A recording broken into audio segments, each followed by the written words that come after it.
ግዙፉ የአሜሪካ ዩኤስኤስ አብርሃም ሊንከን የጦር መርከብ በኢራን የቶርኒዶ ጥቃት ተመታ። ኢራን የሀያሏን የአሜሪካ የጦር መርከብ አጋይቻለሁ ስትል፣ ወዲህ ደግሞ ትራምፕ የኢራን የበለጸጉ ዩራኒየም ለመቆጣጠር ዘመቻ ሊጀምሩ መሆኑ ታውቋል።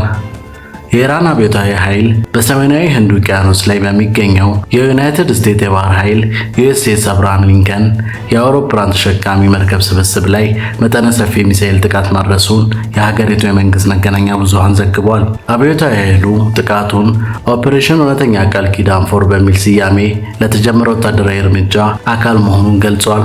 እንደ ዘገባው ከሆነ ጥቃቱ የአሜሪካ የባህር ኃይል ተጨማሪ ጉዳት እንዳይደርስበት ከአካባቢ ለቆ እንዲወጣ አስገድዶታል። የወጣው ተንቀሳቃሽ ምስል ሚሳኤሎች የአውሮፕላን ተሸካሚ መርከቧን ሲያጠቁ የሚያሳይ ቢሆንም ወታደራዊ ታዛቢዎች ግን ምስሉ በቴክኖሎጂ የተቀነባበረ እንጂ እውነተኛ የውጊያ ትዕይንት ላይሆን እንደሚችል ጥርጣሬያቸውን ገልጸዋል። ይህ በእንዲህ እንዳለ የአሜሪካ መከላከያ ሚኒስቴር ባወጣው መግለጫ የሀገሪቱ የጸረ ሚሳኤል መከላከያ ዘዴዎች ሊሰነዝሩ የነበረውን ጥቃት ማክሸፋቸውን ወይም ሚሳኤሎችን ወደ መርከቧ ሳይቀርቡ መቅረታቸውን አስታውቀዋል። በቀጠናው የተባባሰ የመጣው ውጥረት ተከትሎ ቴህራን በአሜሪካ ወታደራዊ ቁሶች ላይ ጉዳት አድርሻለሁ የሚል መሰል መግለጫዎችን በተደጋጋሚ እያወጣች መሆኑ ይታወቃል። የአሜሪካ ወታደሮች ከመሬት በታች ዘልቀው በመግባት የኢራን የበለጸጉ ኢራኖችን ለመቆጣጠር የሚያስችል ዘመቻ የማካሄዳቸው ነገር የማይሆን ቢመስልም እንደ አንድ አማራጭ ግን ተይዟል። ፕሬዚዳንት ዶናልድ ትራምፕ በጦርነቱ ውስጥ ዋና ዓላማቸው የሆነው የቴህራን የኒውክሌር ጦር መሳሪያ ማበልጸጊያን ለመግታት ይሄ አንደኛው አማራጭ ነው።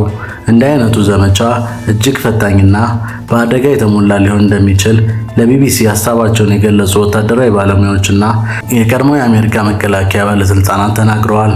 ዘመቻው እግረኛ ወታደሮችን ማሰማራት የሚያስፈልግ ሲሆን ንጥረ ነገሩን አንቀሳቅሶ ለማጠናቀቅ በርካታ ቀናትን ወይም ሳምንታትን ሊወስድ ይችላል።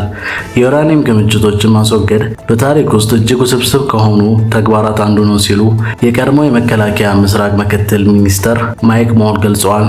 ይህም እርምጃ ትራምፕ በኢራን ውስጥ ሊወስዳቸው ከሚችሏቸው በርካታ ወታደራዊ አማራጮች መካከል አንዱ ነው። ኢራን ከሆርሙዝ ወሽመጥ ሙሉ በሙሉ እንድትከፍት ጫና ለማድረግ አሜሪካ የከርግ ደሴትን ልትቆጣጠር መቻሏ ሌላኛው አማራጭ ነው። ኢራን ወደ ክብ ጠረጴዛ ላይ ለማምጣት አዳዲስ ወታደራዊ እንቅስቃሴዎችን በመጠቀም ሊያስገድዱ ይችላሉ። ፕሬዚዳንት ዶናልድ ትራምፕ ማክሰኞ ዕለት ከሲቢኤስ ኒውስ ጋር በስልክ ባደረጉት ቃለ ምልልስ የኢራን የበለጸጉ ዩራኒየም ሳያስወግዱ በጦርነቱ ማሸነፋቸውን ያውጃሉ ወይ ለሚለው ጥያቄ መልስ ሳይሰጡ ተቆጥበዋል። ባለፈው ሰኔ ወር በአሜሪካና በእስራኤል ጥቃቶች ምክንያት በኒውክሌር ጣቢያዎች ላይ የደረሰውን ጉዳት በመጥቀስ ስጋቱን ለመቀነስ ሞክረዋል። ይህም በጣም በጥልቀት የተቀበረ በመሆኑ ለማንም በጣም ከባድ ይሆናል፣ ስለዚህ ደህንነቱ የተጠበቀ ነው ሲሉ ትራምፕ ተናግረዋል። ዋል ስትሪት ጆርናል አሜሪካ ዩራኒየሙን ለማውጣት ዘመቻ እያሰበች መሆኑን ከዘገቡ በኋላ ነው ትራምፕ አስተያየታቸውን የሰጡት። ዋይት ሃውስ በበኩሉ ትራምፕ በጉዳዩ ዙሪያ የመጨረሻ ውሳኔ ላይ እንዳልደረሱ አስታውቀዋል። የኢራንን ክምችት ኢላማ ማድረግ በርካታ የሎጂስቲክ ተግዳሮችን ይኖሩታል ሲሉ ባለሙያዎች ተናግረዋል። እንደ አሜሪካ ባለስልጣናት ገለጻ ኢራን 60 በመቶ የበለጸገ 440 ኪሎ ግራም ዩራኒየም አላት። ይህ ዩራኒየም ለጦርነት መሳሪያ እንደሚያስፈልገው 9 በመቶ በፍጥነት ሊበለጽግ ይችላል። ኢራን ወደ 20 በመቶ የበለጸገ 1000 ኪሎ ግራም የሚጠጋ ዩራኒየም እና ለሕክምና ምርመራ ተቀባይነት ያለው 3.66 በመቶ የበለጸገ 8500 ኪሎ ግራም ዩራኒየም አላት። በቀላሉ ለቦምብ ወይም ለሚሳኤል ግብዓትነት ሊውል የሚችል በጣም የበለጸገ ዩራኒየም በአብዛኛው በኢስፋሃን እንደሚገኝ ይታመናል። ተቋሙ ባለፈው ዓመት በአሜሪካና በእስራኤል አየር ድብደባ ኢላማ ከተደረጉ 3 ከመሬት በታች የሚገኙ የኒውክሌር ጣቢያዎች ላይ አንደኛው ነው።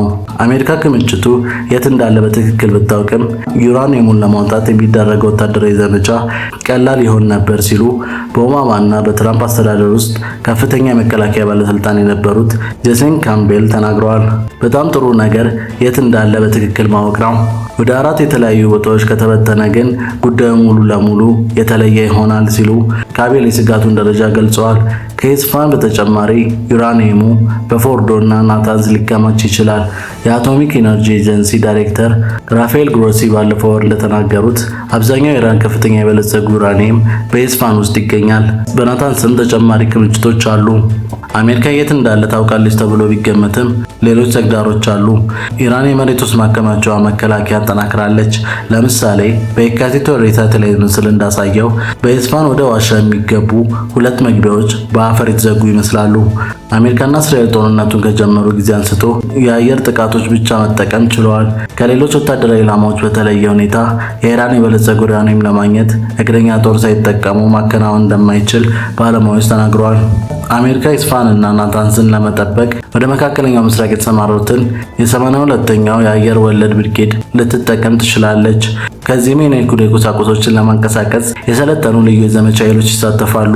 ዩራኒየሙን በጋዝ መልክ የሚገኝ ሲሆን በትላልቅ ኮንቴነሮች ውስጥ እንደሚከማች ይታመናል። የአሜሪካ ኃይሎች ዩራኒየሙን ለማግኘት የወደመውን ፍርስራሽ ለመቆፈር ከባድ ማሽኖች ሊያስፈልጋቸው ይችላል። ይህም ወታደሮችን ለኢራን የመልሶ ጥቃት ያጋልጣቸዋል። በመጀመሪያ ቦታቸው መቆፈርና የበለጸገው ዩራኒየም መኖሩን መለየት ያስፈልጋል። ይህም ያለማቋረጥ ስጋት ውስጥ የሚያስገባ ሊሆን ይችላል ብለዋል ካቤል።